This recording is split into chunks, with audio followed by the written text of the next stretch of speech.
Vamos a pedirle a Jay Salomon, director de Asuntos Hispanos de CAM, Combat Antisemitism, que pase aquí al escenario.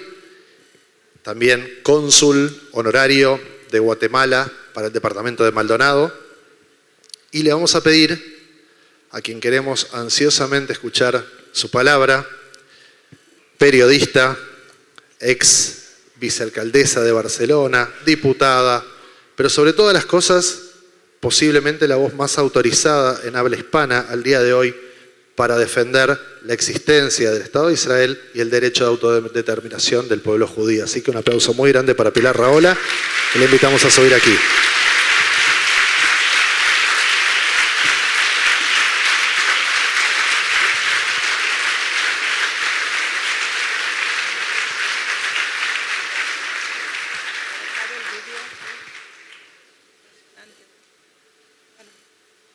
Estamos tocados con este vídeo, ¿verdad? Va a costar, ¿eh? Pilar. Bueno, hola. Bienvenida de nuevo a nuestro paisito, a Punta del Este. Estuviste acá en enero pasado, después tuvimos el gusto que abras el Foro Latinoamericano contra el Antisemitismo con el presidente Sanguinetti en noviembre, y acá estás nuevamente. Así que me parece la próxima, señora Liliana, la esposa del intendente, me parece que tenemos que nombrarla ciudadana ilustre, así que te encargo esto. Te cuento ya que Liliana dejó a su marido en otro evento importante de intendencia para escucharte. Muchas gracias. Así que, bienvenida. Gracias. El día de hoy, como ya se nombró, 27 de enero, estamos conmemorando el Día del Holocausto Internacional. Según los últimos números, tenemos aproximadamente 450.000 sobrevivientes en el mundo, de ellos 800 en Latinoamérica. Acá tenemos, muchas gracias por estar con nosotros, una sobreviviente. Y siempre nosotros decimos durante todos estos años, el nunca más. Nunca más se convirtió en el ahora. Por favor, ¿qué opinas al respecto? Bueno, la verdad es que reconozco, buenas noches a todos y gracias por estar aquí. Y reconozco que todos estamos con el mismo sentimiento en el alma, pero este vídeo nos ha impresionado a todos. La verdad es que quizá porque nos recuerda el dolor interior que tenemos, el por qué estamos ahora sufriendo. Shai, tú me comentabas cómo de golpe hemos estado conmemorando a los sobrevivientes en recuerdo y memoria de una brutal industria de exterminio que intentó realmente exterminar a todo un pueblo y de hecho consiguió exterminar a 3/4 partes de la población europea judía. Pero no imaginábamos que viviríamos un pogrom en el siglo XXI, ni que haríamos ceremonias o actos donde quizá también tendríamos sobrevivientes de ese pogrom. Esto es el 7 de octubre. Es ponernos ante nuestra cara la imagen, primero, de que la idea de matar masivamente a judíos está viva. No la exterminó. Como decía Elie Wiesel, Auschwitz mató judíos, pero no mató el antisemitismo, no mató el odio. Pero reconozco que con años y años de análisis del conflicto, muchas veces me habrán visto aquí en otros años, yo no me imaginaba nunca vivir ese momento, ese día, ni en la matanza, ni en la barbaridad que se produjo, ver miles de personas, 3.000 tipos, yendo a matar, con el gusto de matar, con el deseo de la sangre, y entrar en una habitación y ver a una familia durmiendo y matarlos a todos, y llegar a degollar niños y violar a todas las mujeres que podían de la manera más brutal y atroz, y estar orgullosos y llamar a su papá, he matado a 5, y papá decir, qué orgulloso estoy. Esto es el fin de la civilización, es el mal puro.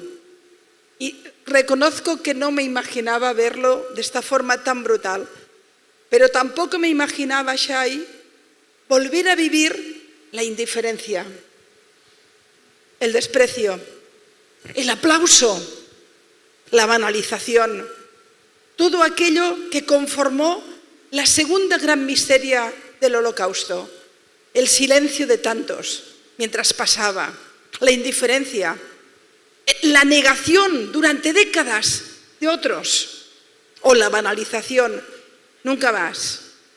Y hoy estamos viendo, y es a mí lo que me rompe después de la primera ruptura, y creo que nos rompe a todos, un mundo indiferente que llega incluso a banalizar o a despreciar o a aplaudir ver imágenes de jóvenes en nuestras ciudades con una bandera de Hamás.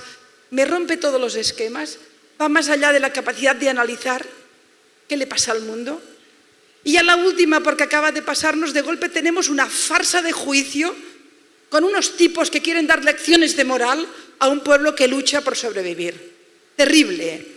De manera que en un día como hoy ya no estamos conmemorando la memoria, estamos horrorizados con el presente.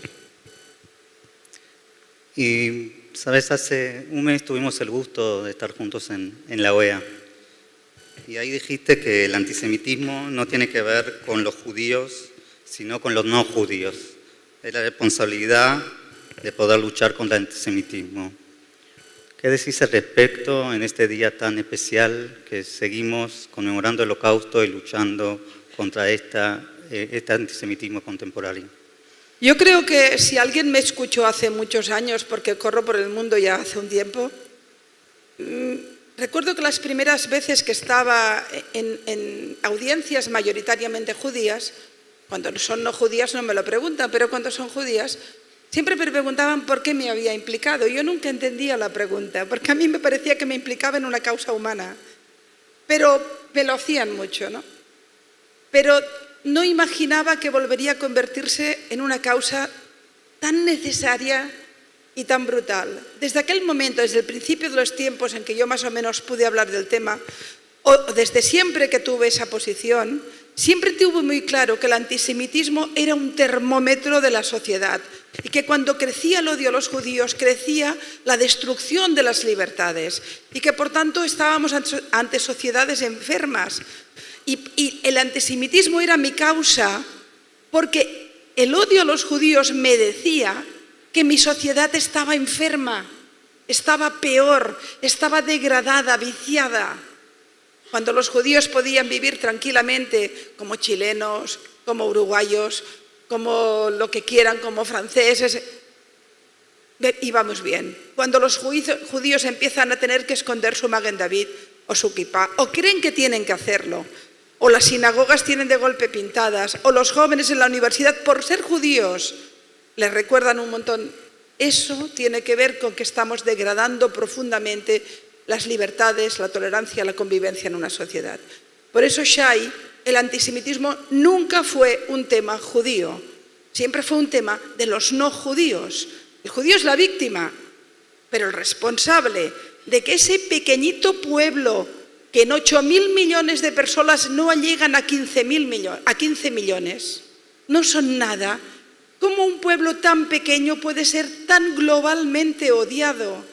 La Liga Antidifamación Americana habla de que el 23% de la población del mundo tiene prácticas y actitudes antisemitas clásicas.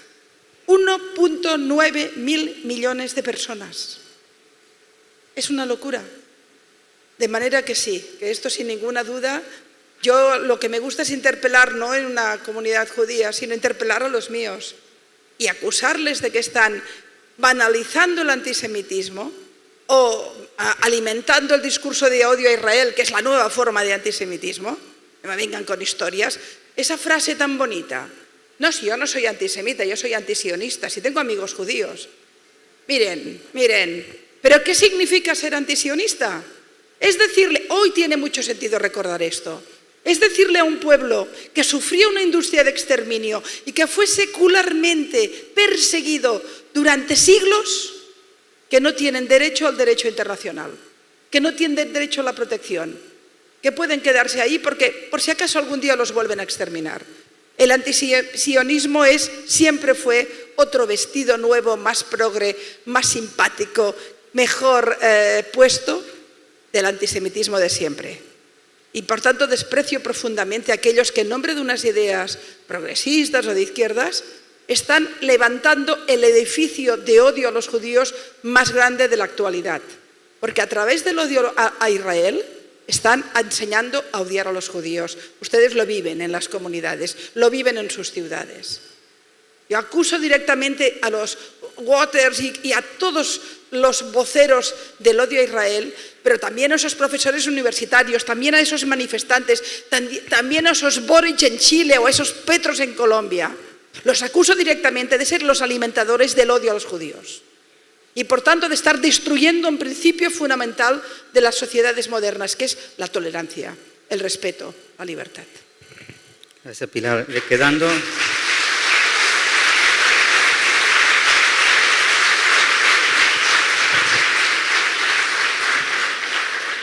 Quedando con los números. Perdonen, creo que se nota que estoy enfadada, ¿verdad? Hay que estar muy enfadado, muy enfadado. Estoy enfadada con la Haya, estoy enfadada con los medios de comunicación, estoy enfadada con estos politicuchos de 3 al cuarto, que se han creído jugando con un tema tan importante. Por Dios.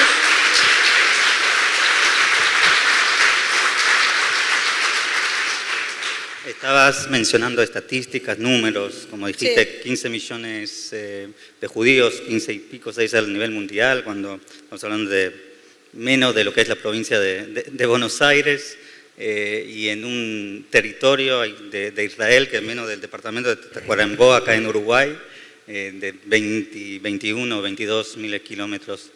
Del otro lado, ¿qué está pasando? ¿Cuáles son las estadísticas que pueden fomentar este odio que vemos hoy al día? ¿De dónde nace todo este odio? Esta situación que vivimos ahora, muchos de ustedes se preguntarán, ¿pero cómo? Pero si nos han matado, si han visto el vídeo, y por suerte no han visto el vídeo de 40 minutos, que yo no fui capaz, mi marido lo vio y lloraba, es un tipo grandote y lloraba, porque sencillamente es una buena persona. Es difícil, no tener conmiseración con lo que ha ocurrido el 7 de octubre, es difícil, pero está pasando. Entonces, cuando pasa esto, uno se pregunta, ¿cómo hemos llegado aquí? Sería la pregunta, ¿por qué nos odian tanto? Me meto, no soy judía, pero como me odian también, estamos en el mismo barco. A mí me dicen genocida cada día, o sea que ya, ¿para qué? Llevo casco. ¿Cómo? ¿Por qué? Bueno, porque cuando tú vas alimentando el huevo de la serpiente, ese huevo de la serpiente acaba convirtiéndose en una serpiente. Y aquí tenemos 3 corrientes que han alimentado el mismo huevo de la serpiente. Hemos tenido la corriente cristiana, históricamente secular. Ahora nos parece que queda lejos. Y además ahora están los evangélicos que tienen otra posición. Pero yo soy de familia católica. Y yo recuerdo las Semanas Santas y los autos de fe. Y no soy tan grande, bueno, tengo años, pero... Es decir, esa corriente cristiana que durante siglos alimentó la idea de un pueblo, un pequeño pueblo que había matado a Dios, no a cualquiera, no, por hacer mal a Dios. Y eso ahí estaba, y alimentó, hasta Juan 23, que puso las cosas en su lugar. Ciertamente fue una corriente que ahí está, aquí. Porque cuando voy por la calle y hablo o voy a la tienda y le compro el pan a mi panadera, y mi panadera me dice, estos judíos, estos de Israel, qué malos que son. Mi panadera no sabe de política internacional, mi panadera no sitúa a Israel en el mapa, pero recuerda que en algún momento, en alguna generación le dijeron que los judíos eran sospechosos. Eso está ahí. No es menor. La alimentación del pueblo sospechoso, del pueblo perverso, del pueblo malvado, que durante siglos alimentó todas las corrientes antisemitas y que luego estalló de la manera tan brutal, está ahí, en el subconsciente del mundo. Luego tenemos la gran corriente de la izquierda. No es ahora. Desde el estalinismo que hay profesores universitarios, intelectuales, escritores que van goteando el odio a Israel. A los judíos no, porque ellos no, con los judíos nada, no, Israel, solo Israel. Es un degoteo permanente de que Israel es un país colonizador, que no es una democracia, que ocupa, que masacra a palestinos. Esto no lo han dicho un día. Yo lo escuchaba en mi universidad. Es decir, todas las corrientes del viejo comunismo, todas las revoluciones de los 60 en Latinoamérica, todos los intelectuales que se iban a ver al ayatolá en París porque era el libertador de los persas. Curioso. Todos los Chávez y Maduros y todas estas locuras han ido alimentando el discurso de que Israel es el único país del mundo perverso, malvado y asesino que quizá no tendría que existir. Esa es la segunda gran corriente. Cuando te salen los Roger Waters, que por cierto estuvieron aquí el tipo, ¿no? Es un constructor de odio. Un constructor de odio. La próxima vez no le dejen entrar, que este país está arregladito, que no venga. Pero que no vaya a ningún lugar, que vaya a dormir. En fin, no diré nada más porque se me iba el enfado. Es decir, todos estos que levantan ahora un discurso de odio a Israel saben que han cimentado ese discurso durante décadas y décadas y décadas. Yo creo que la primera vez que vine a Argentina fue hace 20 o 20 y pico años hablando de este tema. Y ya me encontraba con toda una posición de izquierdas en ese sentido totalmente criminalizadora. Por tanto, no les extrañe que ahora haya estallado. ¿Por qué ha estallado tan fuerte? Porque los judíos han tenido víctimas y había que matarlo al primer día, no fuera caso que tuvieran algo de razón. Rápidamente había que cambiar el relato y el plano. Y el tercer gran corriente de antisemitismo que alimenta, y parece que no lo recordamos, es que hay 1.900 millones de personas de religión islámica que tienen una educación de base antisemita. Y esto puede quedar lejos, pero en los barrios de París, o de Bélgica, o de Buenos Aires, o de Barcelona, hay toda una cantidad de gente que vive en democracia, que reza a su Dios con todo el derecho, pero que tiene un discurso de odio a los judíos porque lo ha alimentado en el ADN religioso. De manera que suma las tres corrientes, el cristianismo, todas las corrientes de izquierdas y el islamismo en el mismo discurso. Israel es un país malvado, asesino e imperialista. Y los judíos son muy peligrosos. Y todo esto sobre un pueblo que no tiene ningún poder, que son 15 millones ante 8.000 millones de personas. Cuando dicen los judíos, otra de las grandes perversiones, el poder. El otro día estábamos en Sao Paulo y en una entrevista que me hacía una periodista que empezó muy fuerte, luego la desmontamos un poquito. Sí, bueno, es que es fácil, es que tenemos razón. Lo que ocurre es que nunca hacen preguntas, ya tienen las respuestas. Pero cuando hacen preguntas los desmontamos. Tenemos la razón, métenselo, ¿eh? Estamos en el lugar bueno del mundo, estamos en el lugar moral del mundo, sin ninguna duda. Por eso estoy aquí, si no me dedicaría a mis cosas.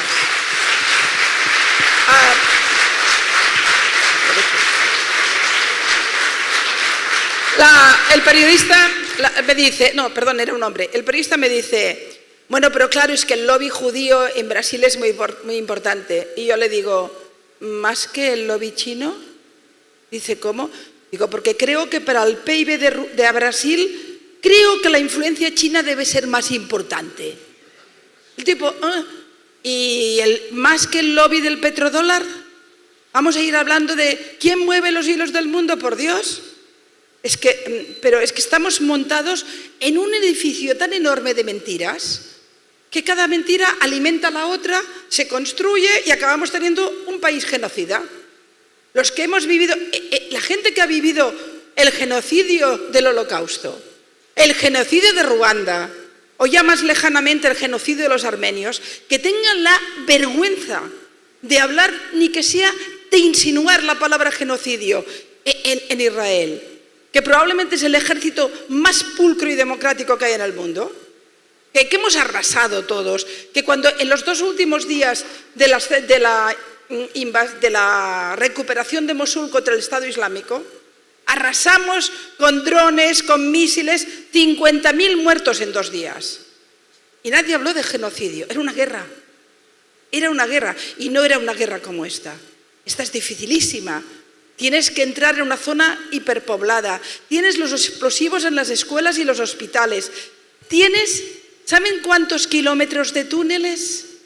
El metro de Nueva York mide 400 kilómetros, más o menos. El de Londres 390, 400. Los túneles de Hamás miden 700 kilómetros. El largo de Israel. Exactamente, el largo de Israel. Y casi el doble de todo el metro de Nueva York. Busquen ahí 200 personas o los que queden. Además, túneles con explosivos en las entradas. ¿Qué ejército del mundo? Me lo explicaba un militar que me decía, si tienen que hacer maravillas, si hubieran querido entrar arrasando, imagínense, precisamente porque no han hecho eso no ha habido una matanza. Tampoco sabemos cuánta gente ha muerto, es una guerra. Bueno, sí, lo sabemos gracias a la BBC, cuya fuente es Hamás. Mira por dónde. Pero en el momento en que los medios dicen 25.000, 26.000, 27, es como un sorteo cada día. Y lo saben al minuto. Yo que he estado en zonas de guerra, no sabes nunca las víctimas. Israel ha estado semanas para saber exactamente cuánta gente murió el 7 de octubre.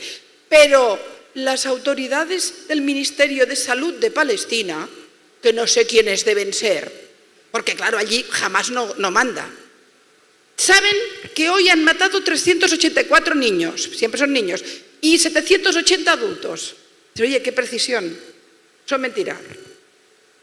Evidentemente ha muerto gente, evidentemente han muerto civiles. Es una guerra difícil y terrible. Pero no conocemos los datos.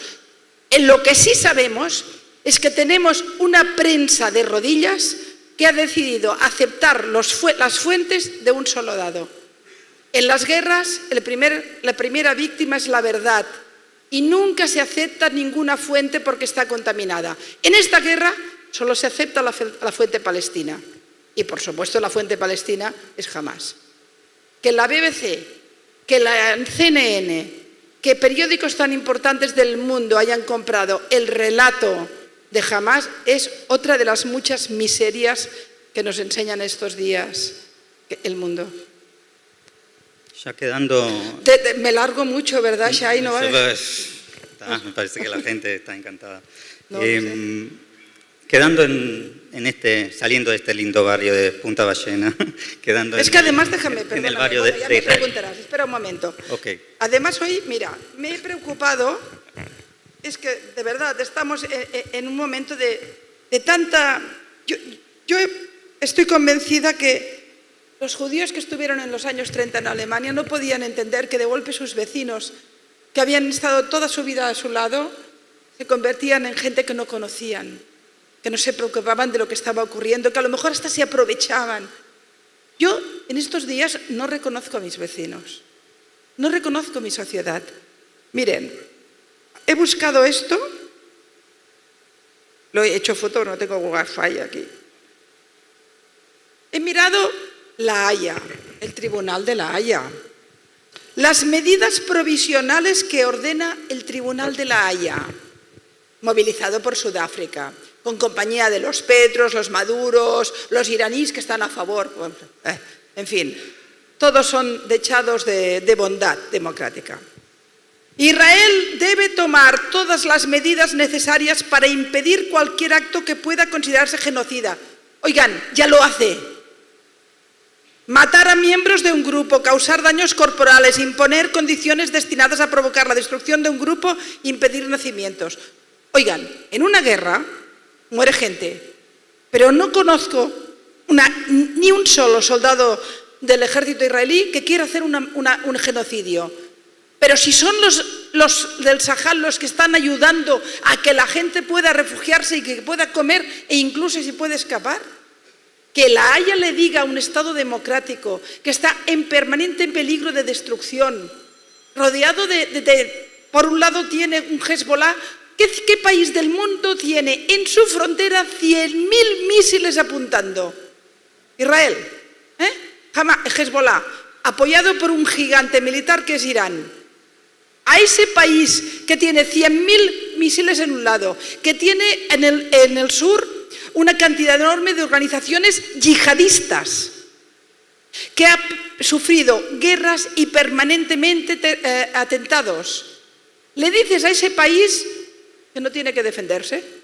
Nada que haga. Otra cosa, Israel debe garantizar que su ejército no cometa ningún acto genocida. Iros a la porra. Oigan, oigas a la porra. ¿Se puede decir porra aquí? ¿No? No, acá sí, pero en Brasil. Ah, En Brasil no no he dicho podría nada decir. mal, No, porque no, con no. las palabras a veces me lío, ¿eh? En Argentina es un horror. Mencionaste el tema de la amenaza de Hezbollah. No, pero lo pongo como significación. Fíjense lo que han hecho el Alto Tribunal de La Haya para quedar bien. No vamos a pedirles que paren la guerra. ¿Pero cómo vas a pedirle que paren la guerra si tienen 200 secuestrados, por Dios? ¿Pero qué os habéis? Y una estructura de muerte en las puertas que está diciendo cada día que mañana lo volverán a hacer. Y tú le dices a Israel que no puede defenderse. Pero en cambio podemos ir a matar el Daesh, porque como nos mató a nosotros, ahí sí que vamos. Y bueno, la verdad es que me solivianta por eso, ¿no? Y los tienes ahí, pero no le dicen que no pare la guerra, pero le dicen que no sea un genocida, ¿eh? ¿Pero cómo se te ocurre decir esa barbaridad? Díselo a Irán, que mata a su gente porque quieren enseñar el pelo. Díganselo a los que están masacrando a los yemenitas. Díganse a los de Azerbaiyán que se limpiaron 150.000 personas armenios en Nagorno-Karabaj y a nadie le importó nada. Hablen de eso. Pero no, Israel, un pequeño país, 700 kilómetros, 9 millones de personas, más o menos, Sí, aprox, algo, sí. rodeado de enemigos, con un país gigante como Irán que dice que si tiene una bombita la va a tirar para destruirlo, con unos líderes terroristas que cada día le dicen que los quiere tirar al mar. Y con una piel israelí que sabe que si pueden matarlos, los matan. La Torá más o menos dice aquello, a ver si lo digo mal. Si me dicen que te quieren matar, créelo, ¿no? Habrá que creerlos, ¿no? Porque es que lo hacen. ¿Y qué querías preguntarme? No me acuerdo. No, pero queríamos un poco profundizar Ay, en es eso. que miren ustedes, yo puedo hacer la conferencia más institucional, más académica, quizá hoy me perdonarán. Pero tengo el alma rota, creo que como todos ustedes. Estoy muy asustada por el mundo en el que estoy. Estoy asustada por mi sociedad, por mi continente, Europa, por mi país. No reconozco mi ciudad, Barcelona. He visto en mi ciudad manifestaciones yo vivo en el centro, cerca de mi casa, las tengo todas. Hasta creo que saben que vivo ahí. Con banderas de Hamás y banderas LGTB. Es que no podemos estar más locos. En fin. Sí. Profundizando un poco el tema del barrio que Pero estamos... hay que ponerle alma a esto, hay que ponerle alma. Están atacando algo muy profundo que es lo que hemos creado durante siglos, la civilización. Hemos creado una civilización donde podemos mirarnos a la cara, de respeto, de tolerancia, de libertades. Están atacando eso. Atacando a Israel, están atacando la idea de lo que es Israel. Y por tanto me están atacando a mí.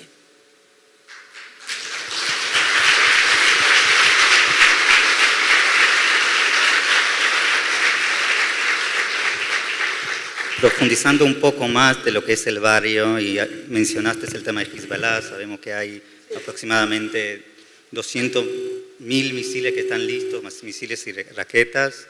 Sabemos que varias pueden cubrir la mayoría del Estado de Israel. Sí. Tenemos a Siria con una guerra civil que nunca termina, con poder también de arma química.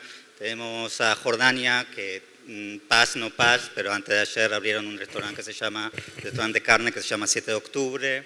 Y el presidente Al-Sisi en Egipto, que ni contesta al primer ministro de Israel el teléfono. Está muy complicada de cosas sin tomar en cuenta pero todo. a ver, con matices. Vamos. Es decir, vamos a poner las cosas en su sitio, porque ahora ya sabemos mucho del 7 de octubre. Lo digo porque esto de Jordania y Egipto, pero Jordania y Egipto están haciendo ver que están enfadados y no lo están mucho, ¿eh? O sea, todos estos están encantados de que se acabe con Hamás. Porque en estos momentos es más un problema que otra cosa para ellos. Y más con la crisis económica que tiene Egipto, la crisis económica que tiene Jordania, y que les cuento, y la propia Arabia Saudita. Arabia Saudita, en plena guerra de Gaza, ha dicho que no se retira de los acuerdos de Abraham. Cuidado, ¿eh? Algo significa esto. A ver, la primera pregunta que hay que hacerse en esta guerra, que estos días la he hecho mucho con periodistas, porque como no se hacen preguntas, se las hago yo. Digo, a ver, envían 3.000 tipos por tierra, por mar, por aire, a masacrar a cualquier persona que encuentren, a jóvenes en un concierto cantando por la paz, a gente durmiendo en sus casas, a niños en sus cunas, a cualquiera que encontraran de cualquier edad. Los envían a masacrarlos, a matar a quien más puedan, a secuestrar más de 200, bla, bla, bla. Todo esto, y al día siguiente, ¿qué creen que va a pasar? Que va a haber una guerra. Es decir, o se imaginaban que después de esto no se moverían los tanques. Por tanto, el objetivo del 7 de octubre es la guerra. Ese es el objetivo. El objetivo no el pueblo palestino, el no sé qué. Olvídense. Alguien decide que hay que crear una guerra grande en este momento de la historia. ¿Por qué? Lo sabemos, pero hay que repetirlo. Porque se están trabajando unos acuerdos con Arabia Saudita que van a cambiar el mapa de Oriente Medio. Son enormemente importantes, firmados ya los de Emiratos, etcétera, y también con Marruecos, por cierto. Es decir, en Marruecos estamos hablando del gran proyector de ciudadanos musulmanes a Europa. Que Marruecos firme acuerdos comerciales e incluso de defensa con el gran Satán es enormemente importante. Por tanto, lo primero que teníamos es que estábamos todos contentos porque después de Emiratos y de Sudán y el resto de países, Arabia Saudita estaba a punto. Y esto, perdonen que les diga, era tan importante como cuando se firmó la paz con Sadat. Era lo segundo más importante que había pasado para la zona. Esos acuerdos con Arabia Saudita le quitaban poder a Hamás, porque los saudíes tomaban como propio el tema palestino y se intentaba buscar una salida. De manera que de golpe allí se creaban dos situaciones más o menos pacificadoras. Teníamos además un lío importante con el gas que está en las costas de Israel, que además hace poco se hizo un acuerdo con Jordania y con el Líbano. El Líbano no reconoce a Israel, pero había hecho un acuerdo sobre el tema del gas con Israel. Es decir, estaban pasando cosas en lo energético muy importantes y con Egipto recibiendo necesariamente el gas. Es decir, ¿y qué hace Irán? Hace un acuerdo de 40.000 millones con Gazprom, con la gasística rusa. Nada, semanas antes de la matanza. También eso ténganlo en cuenta. Aquí hay geopolítica y hay geoenergía. Y después, en lo tercero, el tema palestino está deshinchado, o lo estaba en el mundo. Los países árabes no tienen interés en este tema. Ustedes habrán visto más manifestaciones en Buenos Aires o en Barcelona, es igual, que en el Cairo o en Jordania. No las hay. Es más, leí que Irán intentó hacer 2 grandes manifestaciones contra Israel y no tuvo gente, porque en Irán hay una contestación enorme contra el régimen. El régimen se aguanta por el 25%. El resto no quieren ni oírlos hablar. De hecho, yo estuve con el director de la Weizmann en Israel, que reciben talentos de todo el mundo, que me explicó que tienen peticiones permanentes de estudiantes iraníes que quieren ir a estudiar al Weizmann. Pero bueno, evidentemente no se lo permiten. Los ayatolas, Israel sí, los ayatolas. Entonces, si querían una guerra, ¿quién la quería? ¿Los tontos de Hamás? Si estos no pintan nada. ¿Ustedes creen que Hamás se atreve a hacer esto sin que Irán lo permita? Qatar les da el dinero, pero no es el que manda. Esto es Irán.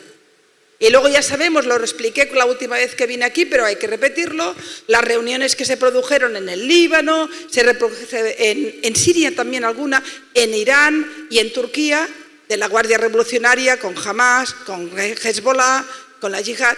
Es decir, la fusión está hecha.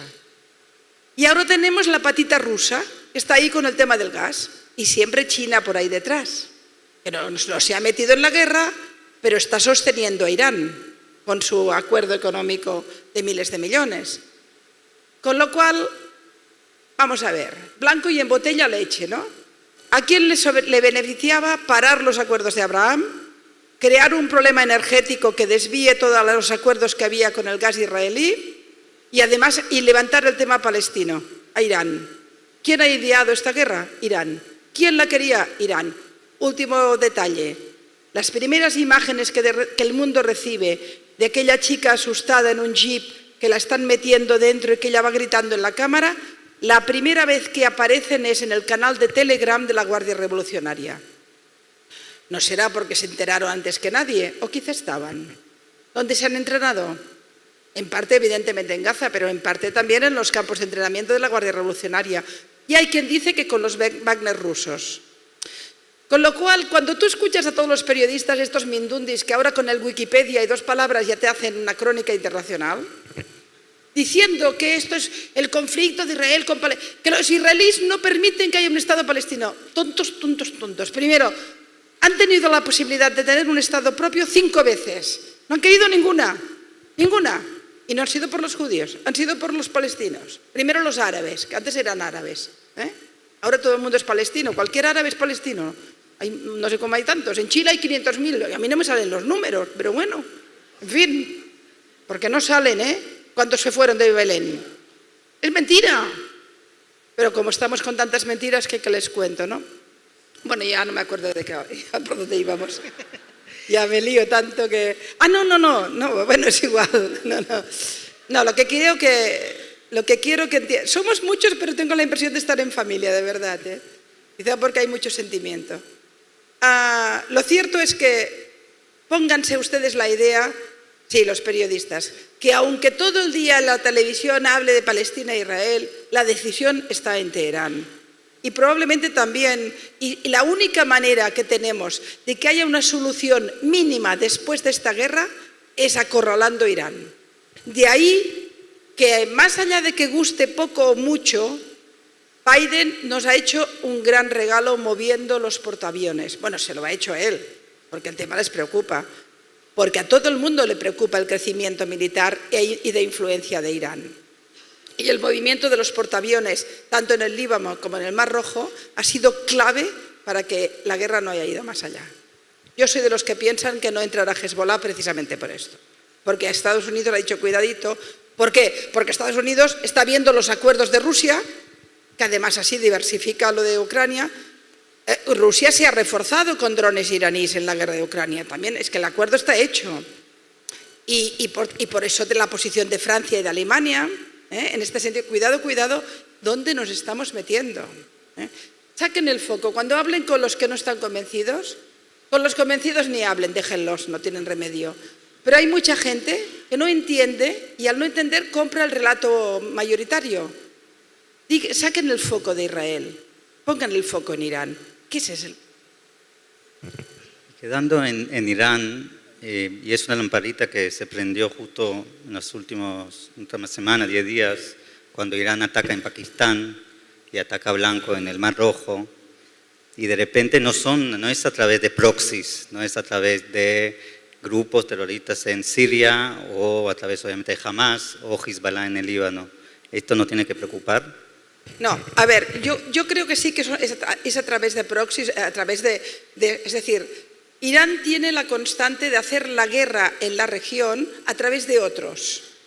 Ataca a Arabia Saudita a través de los hutis yemenitas, que eso realmente es un proxy. Lo que ocurre es que son chiitas, son suyos, y todo el armamento es iraní.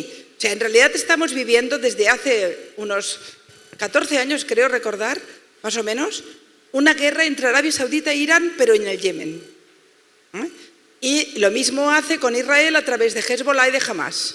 Hamas, aunque sean sunitas, ya están completamente controlados por Irán, igual que Yihad, que también, bueno, algunos de los secuestrados están en manos de la Yihad, que si cabe algo, parece que incluso son más brutales.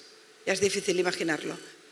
Entonces, yo el comportamiento de Irán, bueno, Irán es lo que es, pero el comportamiento de Irán que hemos ido viendo a lo largo del tiempo es siempre, nunca, mucha boca, mucho el gran satán, bla, bla, bla, pero la guerra en otro territorio. Están, por ejemplo, hostigando en Irak a través de los chiitas iraquíes también, ¿no? Luego, de ahí que tienen el problema con el Estado Islámico, que deriva de la vieja historia entre sunitas y chiitas, que en el caso de Hamas no cuenta, pero allí sí. El bombardeo que hizo persiguiendo al Estado Islámico después del atentado que tuvo en Teherán, dentro de Pakistán, a mí me sorprende y no me cuadra, pero fíjense que no han hecho nada más, hacia atrás. De hecho, hay algo muy sintomático. Cuando Israel envía a las alturas a uno de los líderes de Hamas en el Líbano, y es una matanza importante, bueno, y además muere allí, por lo que parece muere alguien de la Guardia Revolucionaria, era esperar que Irán montara de hecho la reacción que hubo ante esa acción del ejército israelí, que fue muy importante y muy precisa y de mucho nivel, fue muy baja. Es decir, que mi impresión es que Irán es un país que tiene un problema económico enorme, de hecho sustentado hoy por China, que tiene un problema social impresionante. Los persas son un gran pueblo y las contestaciones y luchas de los persas, de los iraníes, contra el régimen son impresionantes. Yo alguna vez he dicho que para mí son los Nelson Mandela del siglo XXI. Esas mujeres luchando por sacarse el velo, quemándolo en la plaza y luego muriendo. No sabemos cuánto murieron. En Gaza lo sabemos cada día. En Irán no sabemos cuántos murieron. Oficialmente 1.000, 1 millar. Pueden ser 10.000 tranquilamente. A nadie le importa. Y luego encima Obama se puso contentito con ellos y nos sacó todo el lío nuclear, con lo cual y ahora con Biden ahí tenemos en fin. No, yo no estoy preocupada porque Irán entre en la guerra o haga que entre Hezbollah. O sea, el nivel de sumar de la guerra irá peor y por tanto complicar mucho la región sería que interviniera Hezbollah, no con un misil sino en guerra. Con el portaaviones americano, con el lío en Mar Rojo, con la destrucción de la estructura de Hamas en Gaza, yo creo que Irán está retenido, Yo creo que Irán hace muy bien lo que ha hecho, crearnos un problema, son argentinos, ¿no? La mayoría, un quilombo terrible, trágico, Pero más que eso yo creo, Shai, que no. Yo en este sentido, es más, yo llevo unos días que dentro del pesimismo, no lo estoy tanto con los secuestrados y con la muerte que continuará durante la guerra, mientras dure la guerra, pero sí que estoy un poco optimista en los movimientos geopolíticos. Putin, que viajó a Irán y que está con el tema gasístico, ha bajado un poco el tono. Varios países en Europa y Japón y la India, aparte de Europa, Japón, la India, varios países europeos solventes, España dejarlo porque está Pedro Sánchez y no se entera, o demasiado. Pero aparte de varios países tienen una posición también muy, muy inteligente en este tema. Yo he visto que de golpe lo geopolítico está por la línea de, oye, Israel, ve rápido, acaba pronto, pero acaba con esto. Y luego Arabia Saudita también se ha mantenido en los acuerdos. Cuando le han dicho, bueno, se ha acabado, dice, no, oiga, que nosotros ahí estamos. Ahora no se puede, pero ahí está. Es decir, no lo estamos perdiendo todo. Hemos perdido el relato público. Hemos visto cómo la credibilidad del periodismo se hundía completamente, los grandes medios. Hemos visto el desastre de las universidades americanas. Todo esto lo hemos visto. Pero están pasando cosas en las alturas que son buenas. Pensemos en eso.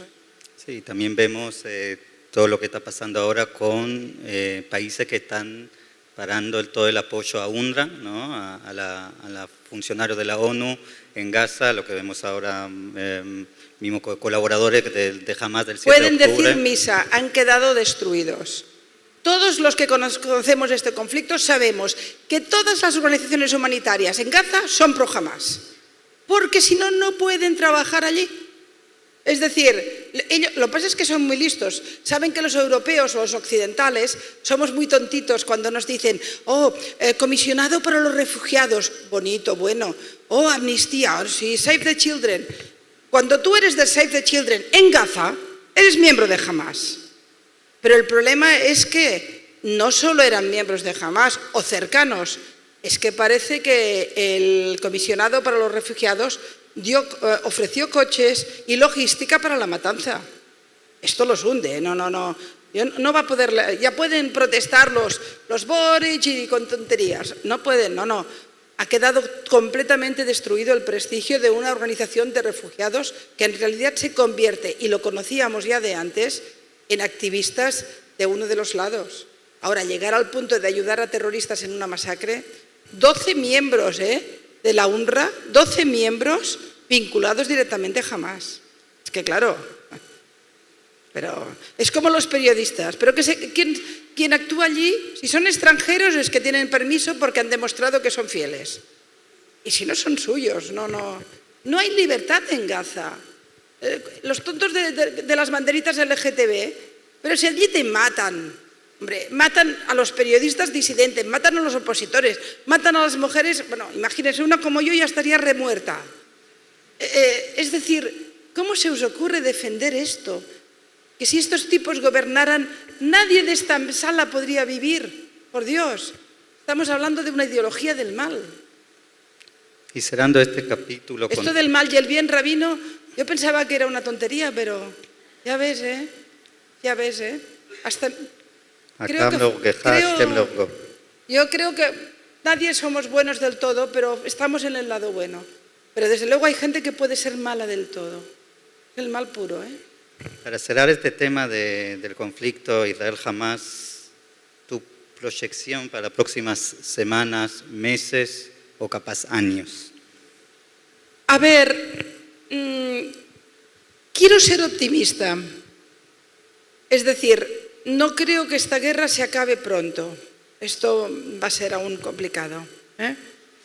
Porque mientras haya secuestrados, hay un deber moral y un deber a todos los niveles de intentar salvarles la vida como sea. Además, ya saben ustedes que en esto Israel es sagrado, que incluso hacen lo que pueden para recuperar cadáveres. Imagínense personas que esperemos estén vivas.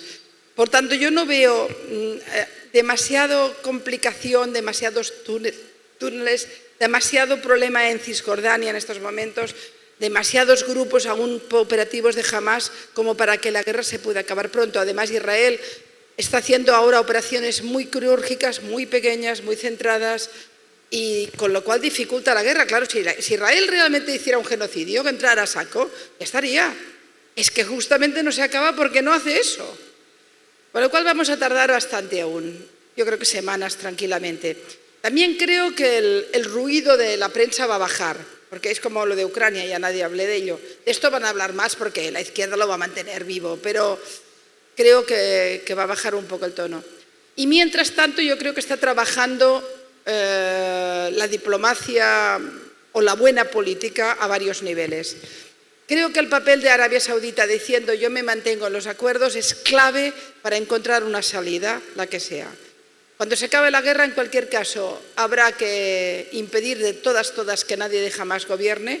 Veremos cómo se resuelve el tema del gobierno de Gaza, pero habrá que reconstruir Gaza y yo creo que ahí tiene que haber un esfuerzo internacional. Es decir, aquí todo el mundo tiene que ayudar a reconstruir Gaza. Y ese dinero que sirva para Gaza, porque hasta ahora, saben ustedes que Hamás es la segunda organización terrorista más rica del mundo. La primera es Hezbollah, por cierto. Aquí al lado, ¿eh? Ahí blanquean el dinero de la droga, aquí al lado, ¿eh? Aquí al lado, ¿eh? Toda la estructura de Hezbollah por Latinoamérica, y a nadie le preocupa tampoco demasiado. Algunos dirigentes sí, pero en fin, pocos. Y Hamás es la segunda más rica del mundo. Sus líderes son multimillonarios, con infortunas como Arafat, ¿eh? Arafat ya era multimillonario, llegó a ser el propietario de toda la telefonía móvil de Túnez. Arafat, es que se conoce poco la corrupción que significaba la autoridad. De hecho, Hamás crece por la corrupción de la Autoridad Nacional Palestina. Pero es que lo de Hamás es alucinante. Yo lo digo con una frase un poco provocadora, pero se la regalo. Díganla por ahí. ¿Por qué en Gaza hay hambre? ¿Por qué Gaza no es Singapur? ¿Por qué Gaza no es Las Solanas? Balneario, lugar de fiesta. ¿Por qué? Ha recibido ese trocito de tierra más millones de dólares, no más, el doble en proporción de lo que recibió Europa en el Plan Marshall. Millones y millones de todo el mundo. Si ustedes preguntan aquí, cualquier administración local ha dado dinero, cualquier gobierno, en países donde hay autonomías, cualquier autonomía, cualquier estado federal, cualquier región, millones. Y Qatar, lo que quieras. Irán, también. ¿Por qué hay hambre? Es un trocito de nada. Si todo ese dinero, los 14 años que gobiernan ellos, lo hubieran utilizado para construir balnearios, zonas de playas, estaríamos todos nadando en Gaza. Hay hambre porque se han utilizado todos los recursos para la construcción de una estructura de muerte. 700 kilómetros, con unas condiciones espectaculares, con raíles para ir por dentro, con zonas de confort. No se piensen ustedes que es cualquier cosa. Es que todo se basa en grandes mentiras. Israel no quiere que los palestinos tengan un Estado. Lo ha ofrecido 5 veces. Los palestinos tienen derecho a un Estado si no lo quieren. Si los líderes de Hamas acaban de decir en Qatar que ellos no quieren un Estado palestino, que quieren destruir Israel. Y es que estamos en fin. Y luego me preguntan por qué estoy aquí. Es que tenemos tantas razones que nos salen de las orejas. Quiero estar en el lado de la razón. No. Por favor, para. No lo digo para que me aplaudan, lo digo para que les penetre. Porque cuando uno forma parte de un pueblo donde todo el mundo le dice que ha hecho algo mal, o todo el mundo dice que Israel, ustedes tienen que tener una gran resistencia para mantenerse en sus posiciones. Los jóvenes, me preocupan los jóvenes que van a las universidades. Ellos son uruguayos o argentinos, pero alguien les va a recordar que son judíos. Ya no serán tan uruguayos ni tan argentinos. Yo lo hablaba con la comunidad judía en Chile. Ya no son chilenos. Para Boric solo son judíos. No ha tenido ni la decencia de hablar con la familia de la chilena que murió en la masacre, que la quemaron viva. Ni eso ha tenido. Yo lo he dicho estos días en Chile y me he quedado contenta. Este tipo solo gobierna para una parte, ha abandonado a los judíos chilenos, que son chilenos, pero ahora les han recordado que solo son judíos. Y quedando en lo mismo, tuvimos el gusto de hacer hoy la ceremonia de Abdalá con el rabino Dolinsky. Qué linda, oye, qué bien hablas, rabino.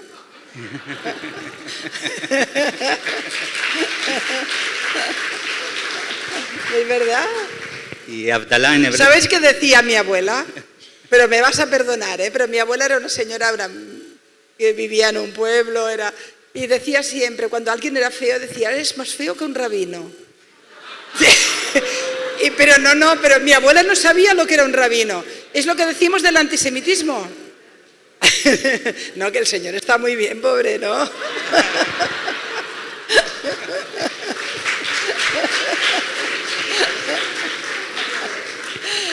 Pero mi abuela, debía imaginar que como los rabinos eran judíos era una cosa mala, ¿no? Claro, me está generando problemas, no me va a dejar entrar después a la NSI. Pero en cambio mi padre fue el primero que nos enseñó lo que significaba el Holocausto. O sea que yo formo parte de una familia que solo tuvo... De ahí vengo. Pero mi abuela decía que eras más feo que un rabino, mira, hay que hacerle...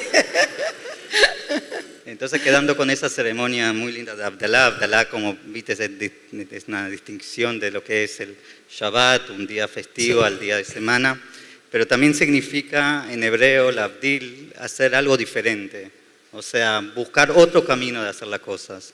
En estos momentos, si es una oportunidad que tenemos acá, un público también de la comunidad judía. Pero ¿ahí acabamos? ¿Ya estamos acabando? Casi. Bueno. Sí. ¿Cuál es el mensaje en ese sentido? ¿Qué podemos hacer nosotros acá? Toda la gente que te vino a escuchar el día de hoy. Miren, en estos momentos. Bueno, consejos no doy porque no me los doy ni a mí, pero si me permiten una reflexión en voz alta, es muy complicado defender posiciones que de golpe se convierten en muy minoritarias. ¿Qué es lo que estamos viviendo ahora? Hay un relato que pasa por encima nuestro y incluso yo a veces flaqueo, a veces me canso y a veces digo, porque cada día tienes barbaridades que hablan de ti, de golpe. Yo he tenido pintadas en mi casa, me han pasado, y dices, bueno, pero total estoy defendiendo valores del siglo XXI, valores fundamentales y te encuentras... Por tanto, tiene que ser pesado de golpe, sobre todo ustedes si son judíos, estar ahí aguantando. Tienen en la piel tienen grabado que siempre les dijeron que eran culpables de algo. Tenemos aquí a Janine, una sobreviviente del Holocausto. La locura que significó, porque antes de Auschwitz hicimos un largo recorrido. En la vieja Sefarad les dijimos, no pueden vivir entre nosotros, y los expulsamos. Bueno, primero dijimos, no pueden vivir entre nosotros si no se convierten. Luego dijimos, no pueden vivir entre nosotros, y luego dijimos, no pueden vivir. Es Auschwitz. Claro, decirles a ustedes que tienen que ser más judíos que nunca, igual es pesado. Yo soy más judía que nunca, entiéndeme. Es el momento de salir del armario, es el momento de plantar cara, es el momento de alzar la voz. Nada de gueto, nada de esconderse. Hay que llevar kipás, hay que llevar estrellas de David, hay que alzarse, hay que enfadarse. Y si oyes un comentario, lo contestas. Y si ves una barbaridad en la prensa, llamas al director y que note tu voz y que se ponga nervioso. Confróntenlos. La mayoría no saben nada. La mayoría son unos ignorantes patológicos, con ínfulas, soberbios, pero ignorantes. Les aseguro que el mundo necesita más que nunca ese grupo pequeñito de gente que se ha convertido en el símbolo de tantas cosas en la humanidad. En el derecho a estar, a existir, a tener memoria, a tener vida, a vivir, a tener derecho al derecho internacional. Son todo eso. Ustedes son todo lo que yo quiero para mis hijos y mis nietos. Son ese germen de luz en un momento de oscuridad. Por tanto, los necesitamos alzados. Tienen que organizarse, tienen que unirse, que les cuesta. Conspiren un poquito, que nunca lo hacen y tienen la fama. Porque ellos sí, y no hay manera, cada uno por su lado. Pero sobre todo, plantar cara. Yo les aseguro que tengo un montón de lío en mi casa, pero estos días cada vez que me llaman voy. Porque es un momento de alzar la voz. Lo hablaba con un amigo mío que tiene exposiciones, los dos cansados porque las redes son muy duras, y decía, pero es que ahora o nunca, es decir, si no estamos ahora levantando la voz después de la miseria humana que hemos vivido, la matanza y la reacción posterior, si no estamos ahora viendo cómo fallan las organizaciones humanitarias, viendo cómo falla la prensa, cómo falla la ONU, bueno, esa falló siempre, pero no hay manera. Mi mensaje, más que un consejo, mi mensaje es más judíos que nunca, más activistas que nunca, más organizados que nunca y más estrategas que nunca. La guerra del relato hay que ganarla, pieza a pieza, pie a pie.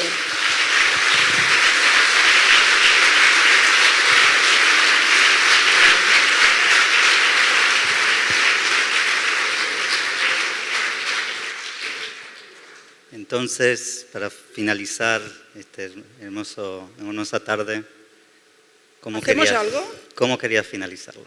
Miren, igual no la saben, pero en momentos tan duros como estos, yo creo mucho en los rituales simbólicos. Yo acabaría este acto cantando la tikvá.